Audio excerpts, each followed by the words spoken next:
உன் கோயிலின் குங்குமத்திலே தாயே ஒரு சித்தி இருக்கு.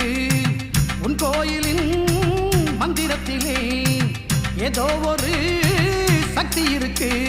ராஜகாளி அம்மன் உந்தன் பேரை சொல்லும் முன்னாலே துன்பங்களும் துயரங்களும் தீர்ந்து விடும் தன்னாலே.